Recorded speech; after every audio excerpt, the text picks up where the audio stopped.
Bangladeshi cricket প্রেমীদের জন্য এলো দারুণ এক সুখবর।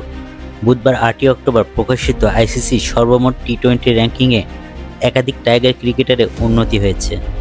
আফগানিস্তানের বিপক্ষে সাম্প্রতিক টি-20 সিরিজে বল হাতে দুর্দান্ত পারফরমেন্স করে বড় সাফল্য পেয়েছেন নাসুম আহমেদ। তিনি বোলারদের র্যাঙ্কিংয়ে এক লাফে 87 ধাপ উপরে উঠে এসে প্রথমবারের মতো শীর্ষ 100-র মধ্যে জায়গা করে নিয়েছেন। বর্তমানে তার অবস্থান 44তম, রেটিং পয়েন্ট 525। বোলারদের তালিকায় আরও উন্নতি করেছেন তানজিম হাসান সাকিব। তিনি 9 ধাপ এগিয়ে এখন 33 নম্বরে। 21 ধাপ উন্নতি করে শরীফুল ইসলাম যৌথভাবে অবস্থান করছেন 49তম স্থানে। বোলারদের মধ্যে বাংলাদেশের সেরা অবস্থান রয়েছেন মুস্তাফিজুর রহমান, যিনি আছেন 12তম স্থানে। অন্যদিকে ব্যাটসম্যানদের তালিকাও দেখা গেছে সুখবর। 17 ধাপ এগিয়ে 18তম স্থানে উঠে এসেছেন সাইফ হাসান। তানজিম তামিম 6 ধাপ এগিয়ে এখন 37তম স্থানে।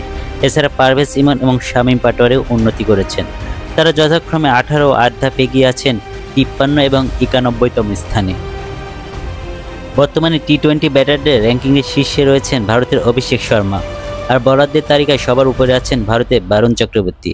বাংলাদেশ সিরিজে 6 উইকেট নেওয়া আফগান লেগ স্পিনার রশিদ খানও 6 ধাপ উন্নতি করে এখন দ্বিতীয় স্থানে।